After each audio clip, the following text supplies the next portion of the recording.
بسم اللہ الرحمن الرحیم۔ حضرت مولانا روم رحمۃ اللہ علیہ فرماتے ہیں کہ عالم ملکوت کی طرف تمہارا عروجی سفر اسی طرح ہوگا جس طرح اس عالم کی طرف نزولی سفر ہوا تھا، لیکن وہ سفر چونکہ تمہاری مدہوشی میں ہوا ہے اس لیے تمہیں نہ وہ سفر یاد ہے اور نہ اس سفر کے طے کرنے کے راستے یاد ہیں۔ عالم ملکوت، ملک کہتے ہیں فرشتوں، ملائکہ، ملک کہتے ہیں فرشتوں، اس لیے عالم ملکوت جب ہم کہتے ہیں کہ یہ جو بشر ہے اس کے اندر جانوروں والی صفات بھی ہیں اور فرشتوں والی صفات بھی، اس لیے اگر یہ اپنے اوپر فرشتوں والی صفات غالب کر لے گا تو یہ فرشتوں سے افضل ہو جائے گا، اور اگر جانوروں والی صفت پیدا کر لے گا تو پھر جانوروں سے بدتر ہو جائے گا۔ جانوروں کا کام کیا ہے؟ شہوات، کوئی ان کا مقصد نہیں ہے، کوئی مینیفیسٹو نہیں ہے، اور صرف وہ دنیا کے لیے، لیکن جو بشر ہے، انسان ہے، وہ اس دنیا کے لیے نہیں، آخرت کے لیے۔ اس دنیا میں جو آیا پہلے چھوٹا تھا، پھر آہستہ آہستہ بڑا ہوتا جائے گا، پھر بابا بنتا جائے گا، پھر قبر میں چلا جائے گا۔ سب نہیں ایسا کرنا، لیکن بس یہ ہوتا ہے کہ انسان کو سمجھ نہیں آتی کہ میں اب کس مقام پر ہمیشہ میری عمر بھی زیادہ ہوتی جا رہی ہے، تو اس کا مطلب یہ ہوا کہ جب میری عمر زیادہ ہوتی چلی جائے گی میں یہ کہوں میں اس بچے کی طرح ہوں، ایسا تو نہیں ہوگا، میں ہو ہی نہیں سکتا، کیونکہ وہ بچہ تو میں ہوں ہی نہیں۔ اس لیے کہتا ہے کہ اگر کوئی دانشور آدمی بچوں جیسی حرکات کرتا ہو تو اسے دانشور نہیں کہہ سکتے۔ دانشور کبھی بھی بچوں جیسی حرکات نہیں کرے گا، اور جو عقل مند آدمی ہوگا جس کا سفر عالم ملکوت کی طرف ہوگا وہ کبھی جانوروں والی حرکات نہیں کرے گا، کیونکہ اس کے اندر جو صفت پیدا ہوتی جا رہی ہے وہ ہے عروج کی طرف، عروج، معراج، بلندی کی طرف، مراتب کی طرف، مرتبے کی طرف۔ تو عالم ملکوت کی طرف تمہارا عروجی سفر اسی طرح ہوگا۔ کہنے لگے کہ ہم بیٹھے تو یہیں پر ہیں، لیکن جب ہم روحانی طور پر سفر شروع کریں گے تو ہمارا عالم ملکوت کی طرف سفر جب شروع ہوگا، کہنے وہ ایسے ہی ہوگا جیسے تو پیدا ہوا ہے نا، تو کسی عالم سے نکل کر یہاں آیا، جیسے ہم کہتے ہیں ستارے نے، یہ چاند ہے، یہ سورج ہے، یہ زمین ہے، یہ عطارد ہے، یہ مریخ ہے، یہ ستاروں کا ہم نام لیتے ہیں۔ اسی طرح یہ بھی ایک عالم ہے کہ ہم کسی عالم میں تھے، عالم ارواح میں، اور سفر کرتے ہوئے یہاں تک پہنچے۔ اب اس سفر میں کئی چیزیں آتی ہیں۔ ہم مٹی کے بنے ہیں، سب کو معلوم ہے ہم مٹی کے بنے ہیں۔ عالم ارواح میں روح کی طرح تھے۔ باب آدم علیہ السلام کی پشت پر اللہ تعالیٰ نے جب دست قدرت رکھا، کیا رکھا؟ دست کہتے ہیں ہاتھ کو، قدرت، دست قدرت رکھا، یعنی ہم اس کے ہاتھ کی تصویر نہیں بنا رہے، ویسے ایک تشبیہ دے رہے ہیں کہ اللہ کریم نے حضرت آدم علیہ السلام پر جب دست قدرت رکھا تو جتنی روحیں آنی تھیں، جتنے بندے آنے تھے، وہ سب کے سب چھوٹے ایسے ڈھیر سارے لگ گئے، سارے کے سارے باب آدم کی پشت میں سے نکل آئے۔ آپ نے سب کا مشاہدہ کیا تو نظر ٹک گئی حضرت داؤد علیہ السلام پر، وہ ذرا چمکدار نظر آئے۔ پوچھا یہ کون ہے؟ کہا تیرا بیٹا ہے داؤد علیہ السلام، نام داؤد ہے۔ کہا اس کی کتنی عمر ہوگی؟ کہا اس کی 60 سال عمر ہوگی۔ میری عمر کتنی؟ 1000 سال۔ اس طرح کرو میرے 40 سال اس کو دے دیں۔ یہ اسی عالم ارواح میں باتیں ہو رہی ہیں جہاں اللہ کریم نے دست قدرت رکھا ہے، ایسے سارے وہ تو نکل آئے سب، اسی وقت سارے کے سارے نکل آئے۔ کہا 40 سال میرے دے دو۔ کہتے کہ جب دنیا میں حضرت آدم علیہ السلام تشریف لائے اور 960 سال کی عمر میں حضرت ملک الموت علیہ السلام تشریف لائے کہ جناب آپ کے جانے کی باری آ گئی ہے۔ تو فرمانے لگے میری عمر تو 1000 سال ہے۔ کہا آپ نے وہاں 40 سال داؤد علیہ السلام کو دیے تھے۔ کہا میں نے تو نہیں دیے۔ تو فرمایا گیا کہ بابا آدم بھول گئے، یہ آدم کی اولاد بھی بھول جاتی ہے، آدم کی اولاد بھی بھول جاتی ہے۔ تو وہاں ذریت ساری کی ساری نکل آئی۔ عالم ارواح میں جب آدم علیہ السلام کو تخلیق کیا گیا، اللہ تعالیٰ نے دستے قدرت پشت پر رکھا تو ساری روحیں نکل آئی۔ اب وہ کس شکل میں تھی ہمیں نہیں معلوم، دیکھیں ساری کی ساری نکل آئی۔ اور اللہ تعالیٰ نے ان سے سوال بھی کیا، کیا دنیا میں جاؤ گے تو میں تمہارا رب ہوں؟ ہاں بالکل ٹھیک ہے یا اللہ، الستُ بربکم، میں کیا تمہارا رب ہوں؟ کہا بالکل، بھلا کیوں نہیں، تو ہمارا رب ہے۔ یہ سب نے اقرار کر لیا۔ کہا دنیا میں جاؤ گے مجھے یاد رکھو گے، بھول جاؤ گے؟ اب یہ اقرار نامہ تو ہم کر کے آئے ہوئے ہیں کہ اللہ تو ساڑا رب ہے۔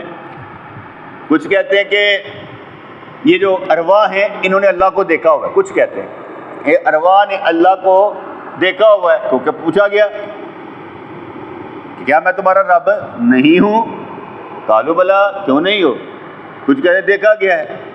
اچھا، تو جب وہ ساری کی ساری روحیں نکل آئیں، وہ تو روحیں تھیں، بابا آدم علیہ السلام بنے مٹی سے، وہ ایک روح اللہ تعالیٰ نے ارشاد فرمایا وَنَفَخْتُ فِيهِ مِن رُوحِي، ایسے ہی وَنَفَخْتُ فِيهِ مِن رُوحِي، میں نے باب آدم کے اندر اپنی روح پھونک دی۔ اب نکلی کچھ نہیں اس کے اندر سے۔ اگر اللہ کی روح ادھر چلے گی تو باقی کیا رہ جاتا ہے؟ جیسے ہم کہتے ہیں نا اللہ کے نور سے نبی کریم کو بنایا گیا، تو ہم کیا خاص تجلی سے بنایا گیا ہے، نکلا کچھ نہیں۔ اللہ تعالیٰ نے وَنَفَخْتُ فِيهِ مِن رُوحِي، جب روح پھونک دی تو اس کے باوجود بھی اللہ حی قیوم ہے، اللہ حی قیوم ہے۔ اور روح کے متعلق سوال کیا گیا کہ یہ روح کیا ہے؟ یسألونک عن الروح، روح کے بارے میں پوچھتے ہیں محبوب، کہا بہت کم علم ہے، دیا ہی نہیں گیا، روح کا علم دیا ہی نہیں گیا۔ اور یہاں پر اللہ کریم فرمایا کہ ہم نے روح پھونک دی۔ اللہ کریم نے بابا آدم علیہ السلام کے اندر اپنی روح پھونک دی، اور جب اس کے دستے قدرت رکھا تو روحوں کے جھنڈ نکل آئے، سارے کے سارے جھنڈ نکلا جو اللہ نے بعد میں باب آدم کی سرشت میں سے اور کہتے پشت میں سے نکالنے تھے نا جتنے، وہ سارے کے سارے وہاں پر کٹھے ہو گئے۔ پھر حدیث بعد میں آتا ہے کہ نبی کریم نے ارشاد فرمایا کہ یہ جو جھنڈ کے جھنڈ ہیں نا سارے، جن کی اوپر محبت تھی ان کی نیچے بھی محبت رہے گی، جن ارواح کی اوپر محبت تھی ان کے نیچے بھی محبت رہے گی، جان پہچان رہے گی۔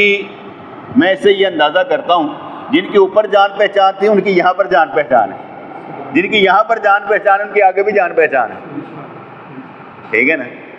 حضرت ابوبکر صدیق اور حضرت عمر فاروق رضی اللہ تعالیٰ عنہ کی روح، لازمی بات ہے کہ کتنی جان پہچان ہوگی کہ اب بھی جان پہچان ہے، ابھی بھی ساتھ ہے جان پہچان، ٹھیک ہے نا۔ تو بات سمجھ میں آ رہی کہ نہیں آ رہی؟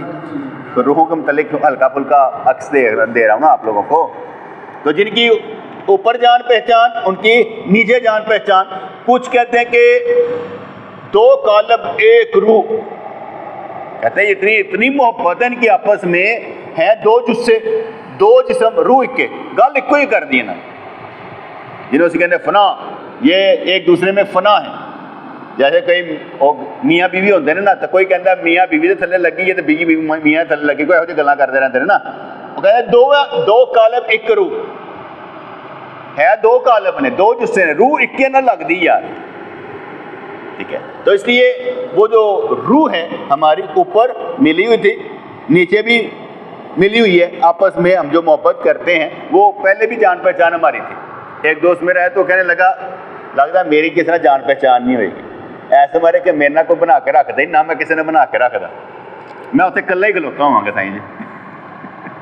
میں دل سے ہسیا، میں کہ تیری میرے نال تو ہے نا، تیری میرے نال تو ہے نا، ایسا مطلب تیری میری جان پہچان تو ہے ایسی نا، باقیہ نہ صحیح، میری وجہ نہ سارے نہ بھی ہو سکتی. سمجھ آئی کہ نہیں؟ دستے قدرت رکھا، روحیں ساری نکل آئی. اوپر جن کی محبت تھی عالم ارواح میں معلوم نہیں ہمیں، ان کی دنیا میں بھی محبت ہوگی. روح کے متعلق ہمیں بہت کم علم دیا گیا. اللہ کریم نے اپنی روح پھونک دی آدم علیہ السلام میں، اور وہاں سے روحوں کے باہر نکل آئے، جھنڈ کے جھنڈ نکل آئے سارے کے. ان میں کافر بھی شامل تھے، ان میں مومن بھی شامل تھے، سارے کے سارے نکل آئے.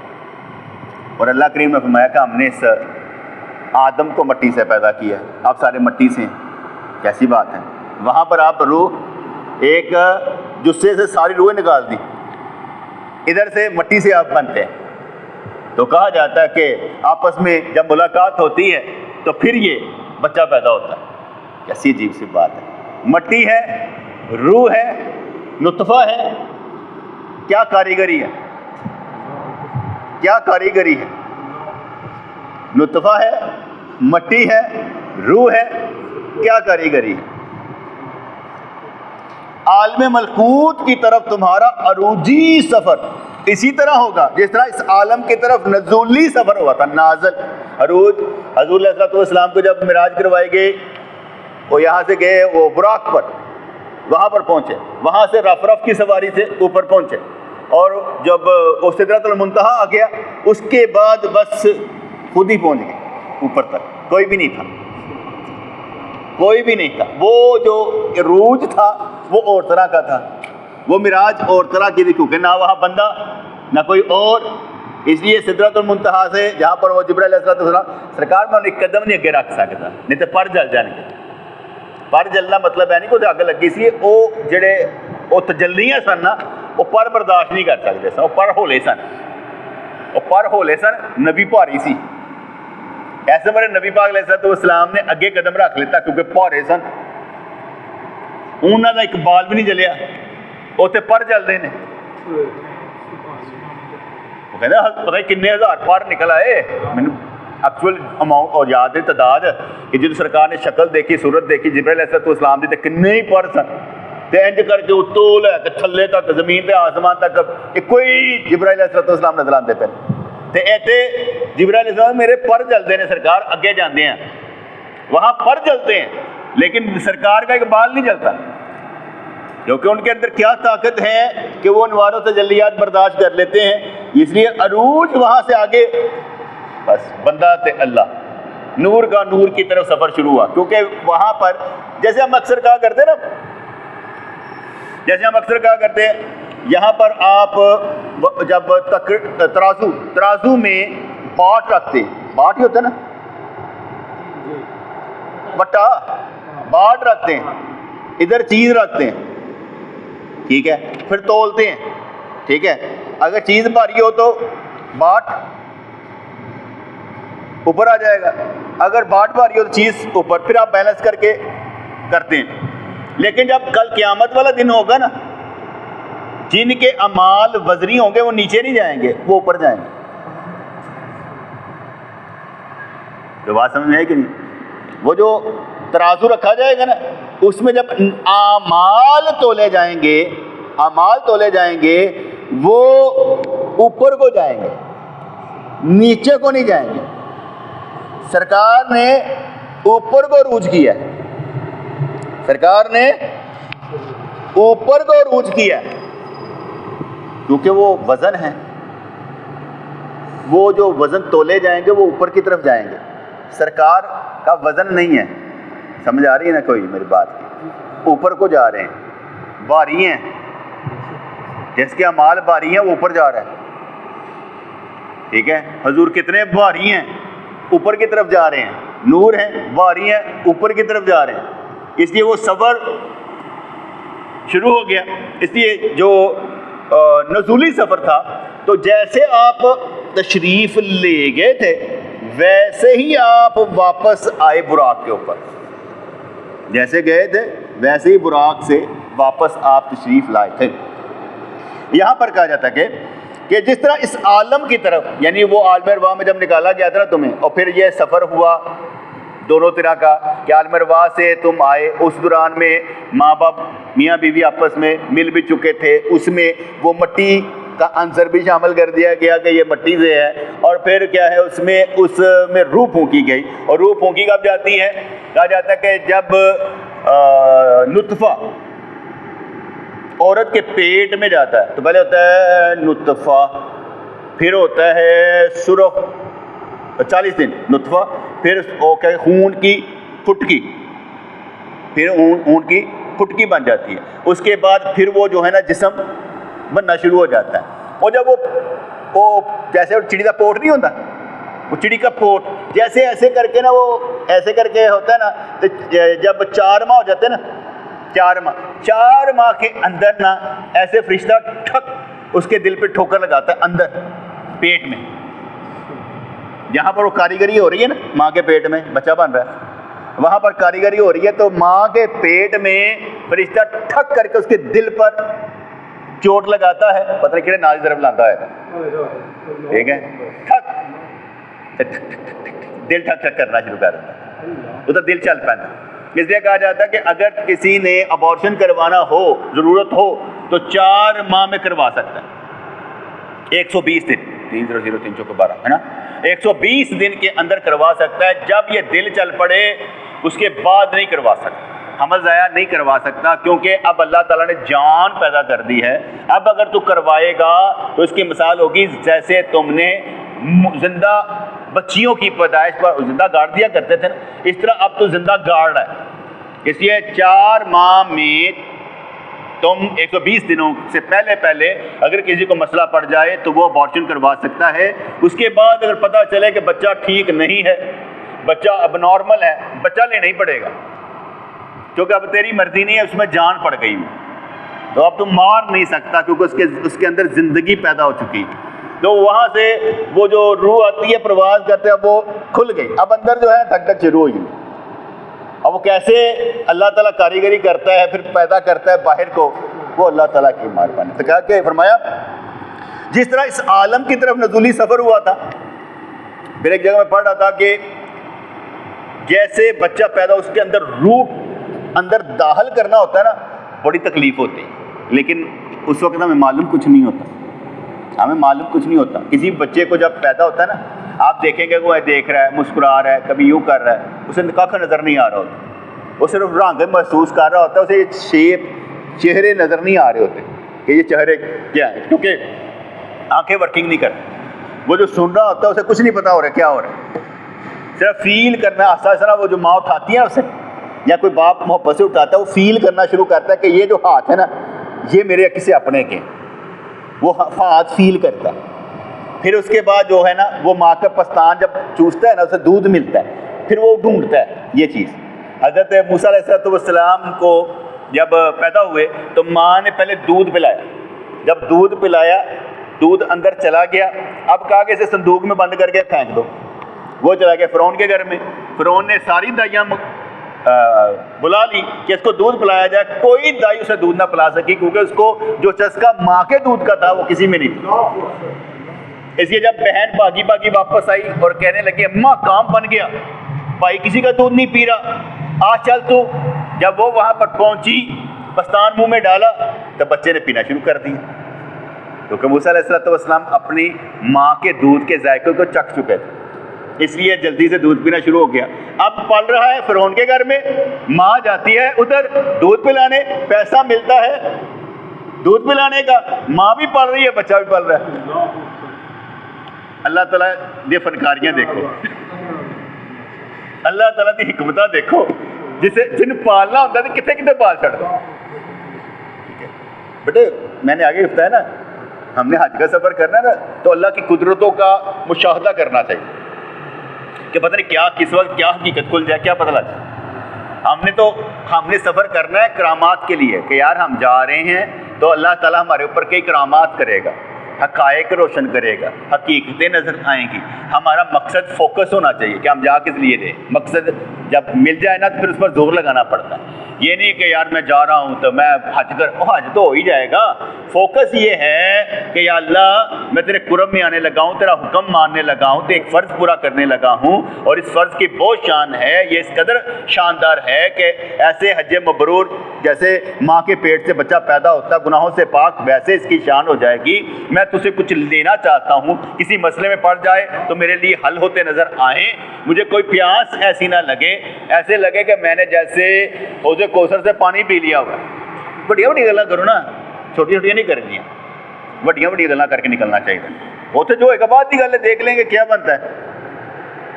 تو فرمانے لگے عالم ملکوت کی طرف تمہارا عروجی سفر اسی طرح ہوگا جس طرح اس عالم کی طرف نزولی سفر ہوا تھا. تو سمجھانا مقصود تھا کہ ادھر سے روح کس طرح سفر کر کے آئی جاتی، لے آیا جاتا بھاج چل بھائی وہ پالکی دے لے آئی جاتی ہے، کتنے ٹکن لے آئی جاتی ہے، کس طرح ماں کے پیٹ پہنچائی جاتی ہے، وہ کس طرح پھر وہ پیدا ہوتا ہے، سانس لینا ہے. وہ ساری کی ساری جو سچویشن آپ کو بتائی جا رہی ہے نا، وہ اس لیے بتائی گئی کہ روح کو اندر داخل کرنا بھی پرابلم تھا. ٹھیک ہے، یہاں تو ہمیں معلوم ہے کہ جب روح نکالی جاتی ہے تو پہلے پاؤں سے شروع ہوتی ہے، پہلے پیر ٹھنڈے ہونے شروع ہوتے ہیں، اور جب دل سے ٹھا کر کے نکلتی ہے نا آنکھیں وہیں ایسے جاتی ہے اوپر دیکھنے کے لیے اس طرح. اور پھر یہ بھی کہا جاتا ہے کہ جب روح نکل رہی ہوتی ہے نا، ٹھیک ہے نا، جب یہ ٹہنوں میں آتی ہے نا تو جو برا آدمی ہوتا ہے نا اس کے ٹہنوں پر آ کے ٹھا ٹھا مارا جاتا ہے، پھر گوٹیاں سے ٹھا ٹھا اور کٹ کے باہر کٹیا جاتا ہے، آہستہ آہستہ تکلیف میں سے نکالا جاتا ہے. تو روح کہاں سے نکالی جاتی ہے؟ شروع پاؤں سے، یعنی پاؤں سے روح نکلنی شروع ہوتی ہے آہستہ آہستہ آہستہ آہستہ آہستہ، اور پھر یہاں جب آتی ہے دل بند ہوتا ہے، ٹھا کر کے یوں کر کے اوپر نکل جاتا ہے. ٹھیک ہے، یہ میں نے اس لیے بتایا اگر یہ روح اس طرح نکالی جاتی ہے تو داخل کیسے کی جاتی ہوگی؟ ساڈا خیال ہوتا ہے کہ منہ کے ذریعے داخل کی جاتی ہوئے گی، لیکن میں نے ابھی آپ کو کیا سمجھایا؟ ابھی آپ کو یہ سمجھایا کہ جب 4 ماہ ہو جاتے ہیں تو فرشتہ ٹھک کر کے دل کو ٹھوکر لگاتا ہے، دل چل پڑتا ہے، روح داخل ہو گئی ہے. ان گل سمجھ آئے گی نا؟ نکلی کتوں سی؟ نکلنی کس طرح ہے؟ پاؤں سے نکل کر دل کی طرف. اب یہ دل سے داخل ہوئی ہے تو سب جسم میں جائے گی. تو بات سمجھ میں آ رہی کہ نہیں آ رہی بیٹے؟ دل سے جب دل چالو ہو گیا، ورکنگ کرنی شروع کر دی، روح نے اندر چلی گئی. اب سارے کا سارا جو ہے وہ گوشت پوشت حرکت کرنا شروع ہو گیا، اس میں رچ بس گئی ہے. جیسے آپ کبھی رنگ والے کو دیکھتے ہیں نا، وہ رنگ بناتا ہے، پہلے وہ رنگ بنانے کے بعد وہ دوپٹہ اس میں ڈالتا ہے، پھر بار بار ڈالتا ہے، ایک کو یہ رنگ کر چھڑ دے. یہ نہیں ہوتا کہ رنگ وہ کیا کہتے ہیں تھوڑا تھوڑا لگ گیا ہے، بلکہ کیا ہوتا ہے ایک جیسا رنگ کرتا ہے بار بار بار بار بار. میرا خیال ہے انجی ہوتا ہوئے گا. آپ نے دیکھا ہوگا کہ ڈاکٹروں کے پاس کبھی چلے جائیں، جن کیا کہتے ہیں ماؤں کے گھر میں بچہ پیدا ہونا لگتا ہے تو کیا ہوتا ہے، بچہ سفر کر رہا ہوتا ہے پیٹ میں، کبھی ادھر ہوتا ہے کبھی ادھر ہوتا ہے، کہتے ہیں وکی جی پھنس نہ جائے. ایسا بھی ہوتا ہے کہ یہاں پھنس بھی جاتا ہے. ٹھیک ہے، اس لیے کہتے ہیں عورت کو چلتا رہے. اور یار یہ الٹا ہو گیا ہے، اگر الٹا ہو جائے تو کیا ہوگا؟ آپریشن کرنا پڑے گا. بچہ الٹا ہو جائے تو کیا ہوگا؟ آپریشن کرنا پڑے گا، کیونکہ پاؤں جو ہیں وہ نہیں نکلتے. سب سے پہلے ماں کے کیا کہتے ہیں اندر سے نا یہ سر نکلتا ہے. سر جب نکلتا ہے تو پھر یہ پاؤں ایسے ہاتھوں سے نا پھر ایسے کر کے نکالے جاتے ہیں. اگر پاؤں آگے آ جائے تو پھر نکل نہیں سکتا، کیونکہ ہاتھوں کو نقصان ہو سکتا ہے، مختلف چیزیں ہو سکتی ہے. پھر اسے ایک پیٹ چاک کرنا پڑتا ہے، بڑا آپریشن کرنا پڑتا ہے، کیونکہ اب وہ نکل نہیں سکتا. اس لیے وہ جو ماں کے پیٹ میں جاتا ہے تو جہاں روح سفر کر کے میرے خیال میں بچے کے اندر سارے نا انج گھمائی جاتی ہوئے گی. ویسے ایک آپ کو بتا رہا ہوں کہ جیسے ایسے سارا آ گئی، جیسے وہ ایسے کر کے نکالنی ہے ویسے داخل کرنا بھی تھا. دل کو ٹھا کیا چلی گئی، اب ٹھا کیا دل سے نکل گئی. انٹرس پتہ لگ گئی جائے، انٹرس پتہ لگ گئی جائے، ایگزٹ پتہ لگ گیا جائے، ایگزٹ پتہ لگ گیا، مطلب کہ رستہ باہر کا پتہ لگ گیا جائے. گئی کس طرح سی؟ دل دے نال، کیونکہ ٹھا تے نکلے گی جدو کدو دل دے چوں ٹھا. انٹرس سے ایگزٹ میں تمہیں دس دیتی جائے، باقی ہم زور آپ ہی لا لینا. تو فرمانے لگے عالم ملکوت کی طرف تمہارا عروجی سفر اسی طرح ہوگا جس طرح اس عالم کی طرف نزولی سفر ہوا تھا، لیکن وہ سفر چونکہ تمہاری مدہوشی میں ہوا ہے، تمہیں علم ہی نہیں تھا، اس لیے تمہیں نہ وہ سفر یاد ہے نہ اس سفر کے طے کرنے کے راستے یاد ہے کہ کیسے کیسے ہوا۔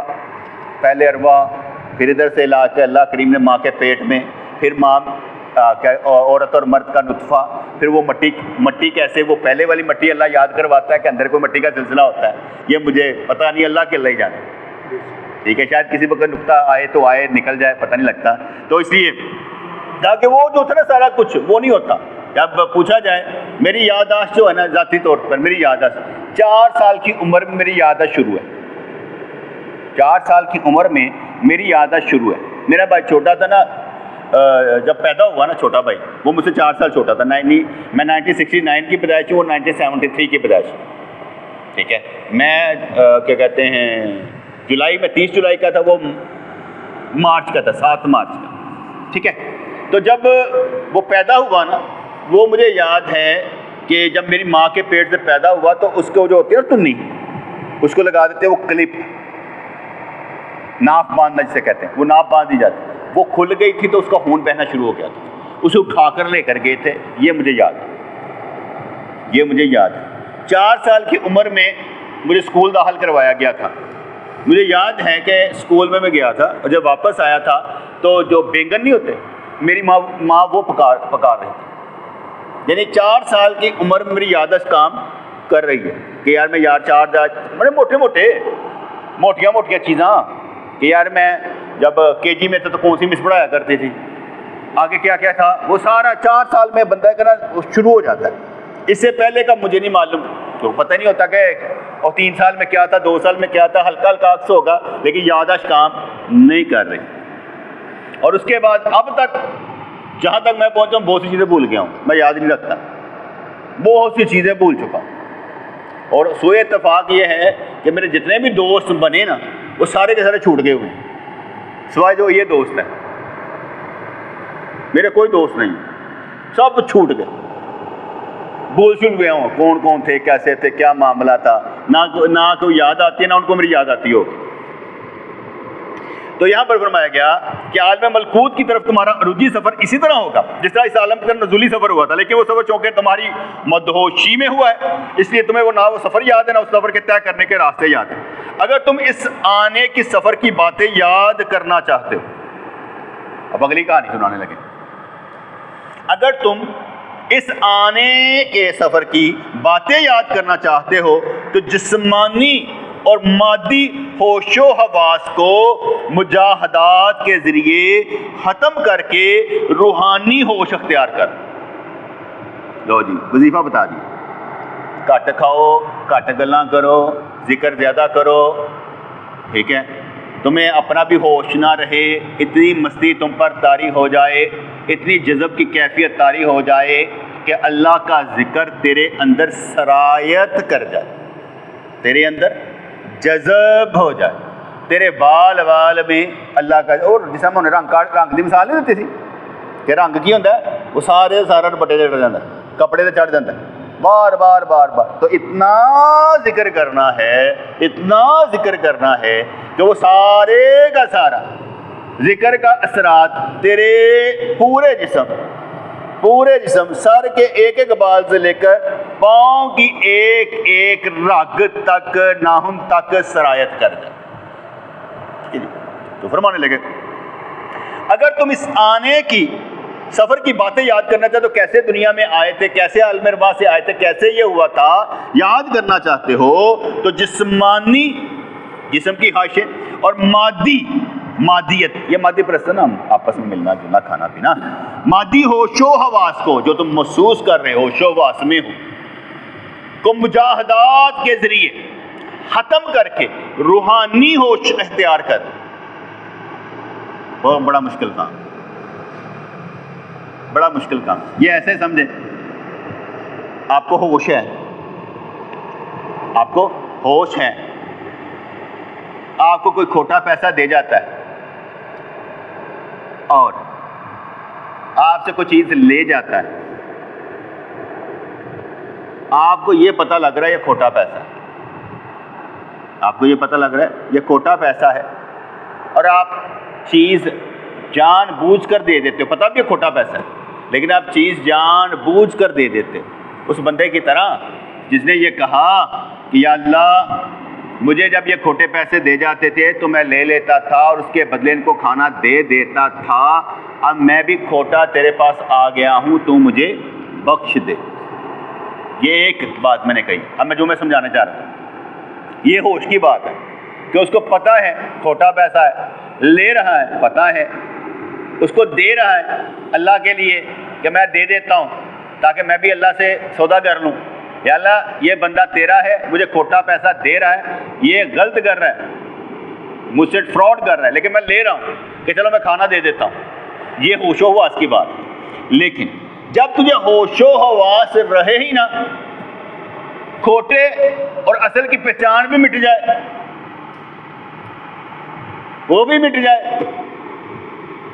مادی چیزوں کی ضرورت ہی نہ رہے، تیرے اندر اتنا جذبہ روحانیت کا ہو کہ تیرے لیے دنیا چھوٹی لگے آخرت بڑی لگے، تو اس کے بعد کی یہ بات کر رہے ہیں۔ اگر تم اس آنے کے سفر کی باتیں یاد کرنا چاہتے ہو کیسے دنیا میں آئے، تو جسمانی اور مادی ہوش و حواس کو، میں نے ایک لفظ بولا تھا، پرہیزگار وہ ہوتا ہے جو پرہیز کرے، پرہیزگار وہ ہوتا ہے جو پرہیز کرے۔ تو آپ کس کس سے پرہیز کریں؟ کس کس سے پرہیز کرے؟ ہر شے سے پرہیز کرے۔ پرہیزگار وہ ہوتا ہے جو پرہیز کرے، یعنی عورت کے پاس بھی جانے سے پرہیز کرے، عورت کے پاس جانے سے بھی پرہیز کرے۔ پرہیز کا مطلب میں بتانے لگا، عورت کی خواہش پر جانا، اپنے آپ نہیں جانا، کیونکہ تم نے پرہیز کرنی ہے، پرہیزگار بننے کے لیے اس کی خواہش ہو تو جانا ہے، ورنہ تم نے نہیں جانا، کیونکہ تم پرہیزگار ہو۔ پرہیزگار ہر جگہ پرہیز کرے گا، ہر شے میں پرہیز کرے گا، ٹھیک ہے نا؟ وہ کیا کہتے ہیں، نیکیاں کرنے میں پرہیز نہیں کرے گا، نیکیاں کرنے میں پرہیز نہیں کرے گا، برائی چھوڑنے میں ترقی کرے گا، نیکیاں کرنے میں پرہیز نہیں کرے گا، برائیوں سے پرہیز کرے گا، ٹھیک ہے جی؟ یہ ویسے میں نقطہ دس دینا، لازم نہیں ہوتا نقطہ بیٹے، ویسے ہی سمجھانے کے لیے کوئی بات ہوتی ہے، وہ کوئی چیز لازم نہیں ہوتی، لیکن سمجھانے کے لیے ہوتا تھا کہ آپ کو سمجھ آئے پرہیزگاری میں کس معنوں میں، اس کو آپ اپنی لینتھ میں جتنا مرضی لمبا کر، وہ آپ کی اپنی مرضی ہے۔ تو فرمانے لگے اگر تم اس آنے کے سفر کی باتیں یاد کرنا چاہتے ہو تو جسمانی اور مادی ہوش و حواس کو مجاہدات کے ذریعے ختم کر کے روحانی ہوش اختیار کر۔ اگر آپ کو اس سے پرہیز نہیں ہو سکتا تو آپ پر لازم نہیں کہ پرہیز کریں، کیونکہ آپ کی ضرورت آپ پوری کر سکتے ہیں۔ میں آپ اس طرح بیان کرتا ہوں، آپ کی ضرورت آپ پوری کر سکتے ہیں، منع کوئی نہیں ہے، لیکن ضرورت کی حد تک پھر آپ رہ جائیں، وہ جو پرہیزگاری میں بتا رہا ہوں اس کو چھوڑ دیں، ضرورت کی حد تک آپ رہ سکتے ہیں۔ تو جسمانی اور مادی ہوش و حواس کو مجاہدات کے ذریعے ختم کر کے روحانی ہوش اختیار کر، آپ روحانی ہوش آ جائے، یا اللہ میں تیرا بندہ بننا چاہتا ہوں، یا اللہ میں اپنے جسم پر روح کو غالب کرنا چاہتا ہوں، یا اللہ تیری مہربانی پانا چاہتا ہوں، یا اللہ مجھے قبول کر لے اور میرے اندر کی روح کو اتنا بلند کر دے کہ وہ میرے جسم پر غالب آ جائے، اب آنکھیں بھی نور کی بن جائیں، سماعت بھی نور کی بن جائے۔ اب اس پر پھر وہی بات آئے کہ جو بندہ نیکیاں اختیار کرتا ہے، نفل زیادہ پڑھنا شروع کر دیتا ہے، تو اللہ تعالیٰ اس کے ہاتھ پاؤں آنکھ کان بن جاتا ہے، یعنی کہ اس سے برائیاں چھوٹ جاتی ہیں۔ اللہ کسی اندر نفوذ نہیں کرتا، پاک گل سمجھانے کی کہ وہ پھر گناہ نہیں کرتا بلکہ نیکیاں کرتا ہے۔ تو جسمانی کانوں کو بند کر کے روح کے کان کھول لو، پھر تمہیں وہ باتیں یاد آ جائیں گی اور تم عہد الست کی آواز سن لو۔ گلاں چھوٹیاں چھوٹیاں نے، کوئی نہیں وڈیاں نے، کرنے چ بھی وڈیاں نہیں۔ جڑا بندہ سمجھے نا بڑا مشکل کام ہے، واقعی ہوئے گا کس کے لیے؟ بندے کے لیے، اللہ کے لیے تو نہیں۔ تو جب تم نے کام کرنا ہے اللہ کو شامل کر کے، تو اس کے لیے تو ناممکن اور ممکن، ناممکن کو ممکن بنانا مشکل تو نہیں نا ہے۔ اسے میرے پیرو مشرف میں کرتے تھے، مشکل اور ناممکن اپنی ڈکشنری سے نکال دو، کوئی نہیں، تم نے کوشش کرنا ہے، گرنا ہے، کوشش کرنا ہے، گرنا ہے، کوشش کرنا ہے، گرنا ہے، کیونکہ جب آپ کوشش کریں گریں گے پھر اٹھیں گے، جب آپ اٹھیں گے آپ اس مقام سے پیچھے جائیں گے آگے جائیں گے؟ بات سمجھ آئے کہ نہیں ہے؟ جب آپ کوشش کر رہے ہیں بیٹے، آپ گرے، گرنے کے بعد آپ اٹھے، اٹھنے کے بعد پھر آگے بڑھے، تو آپ اس مقام سے آگے گئے کہ پیچھے؟ پھر آپ گرے، پھر آپ اٹھے، آپ اس مقام سے آگے گئے کہ پیچھے؟ بس اب بات سمجھ میں آ گئی۔ اگر نہ سمجھ آئے تو پھر کیا اللہ دے بندے تو سمجھ نہیں آ رہی۔ بابا گرے ہو نا، اب اس سے آگے نکلو گے، پیچھے نہیں جاؤ گے، کبھی کو پیچھے نہیں جائے گا۔ جو گر گیا اٹھا اور پھر چلنا شروع کیا وہ آگے، اور جو گرا وہ پیچھے کو چلا گیا، میں نہیں چلنا، وہ تو پیچھے کو چلا گیا، وہ چل نہیں رہا، وہ بھاگ گیا ہے، وہ بھاگ گیا ہے۔ اور میں کہہ رہا ہوں کہ بھاگنا نہیں ہے، بھاگنا نہیں ہے، جب تو گرا اس کے بعد اٹھا پھر چل پا۔ میں اس کی مثال دے دیتا ہوں۔ میرا ان سے کلیش ہو جاتا ہے، میں نے ان کا مال کھا لیا، ان کی نظروں میں گر گیا۔ مثال دے رہا ہوں، ایک تو یہ میں مثال جب دیتا ہوں ہر کوئی اپنے طرح لے لے گا، یہ بھی پرابلم بڑی ہوتی ہے۔ ہاں بیٹے مثال اب مثال ہوتی ہے، جو بھی اس وقت دماغ میں آ جائے۔ وہ ہم گل کرتے ہیں عرشو پار دی، ابھی گل عرشو پار دی گل کرتے ہیں، یا فرش والے اپنی گلیں کرنا شروع کر دیں، وہ سمجھتے ہوتے ہیں کہ ساڈی گل ہو رہی ہے، شاید وہ تہاڈی نہیں ہو رہی ہوتی، گل سمجھا کریں۔ اس کا میرا کلیش ہوا، اس کا کوئی چیز میں نے مار لی، ٹھیک ہے، اب رشتہ ایسا تھا ٹوٹ نہیں سکتا تھا، رشتہ ایسا تھا ٹوٹ نہیں سکتا تھا، تو اب کیا ہوا کہ میں اس کی نظروں سے گر گیا، میں اس کے معذرت نہیں کروں، اب میں نظروں سے گر گیا ہوں، میں اپنا کام جاری و ساری رکھوں گا حتیٰ کہ اسے یقین آ جائے کہ یہ بدل چکا ہے یا اس سے غلطی ہوئی ہے، تو غلطی پر اس سے کچھ نہیں کہنا۔ بات سمجھ آگے کہ نہیں؟ بھائی معافی کس بات؟ آپ نظروں سے گر گئے ہیں، اب نظروں سے گرنے کے بعد آپ اپنا کردار مینٹین کریں گے یا وہ اسی پر رہیں گے؟ میں نظروں سے گر گیا ہوں، میں نظروں سے گر گیا ہوں، میں نظروں سے گر گیا ہوں۔ سمجھایا نہیں جاتا کہ ہر ایک کی نظر سے گرنا، بار بار گرنا کوئی معنی نہیں رکھتا، لیکن اللہ کی نظر سے ایک بار گرنا بھی معنی رکھتا ہے۔ اس لیے کسی کی نظروں سے گرنے کا کوئی مسئلہ نہیں۔ مسئلہ کیا ہے؟ اللہ کی نظر سے گرنا۔ جب آپ اٹھ جو پڑے تو پھر چلتے رہے، وہ خود ہی پیدا ہو جائے گا۔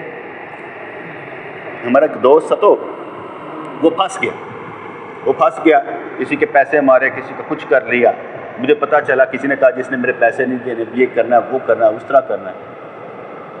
میں کہا ٹھیک ہے، میں کہ یار میں ایک بات بتاؤں، بندہ اچھا ہے پھنس گیا، بندہ برا نہیں، بندہ اچھا ہے یا پھنس گیا، تو اس لیے جو ہے نا تم کر کیا سکتے ہو؟ کہنے لگا جی میں نے تو اس لیے دیا تھا، یہ تھا، یہ تھا، یہ تھا، ٹھیک ہے۔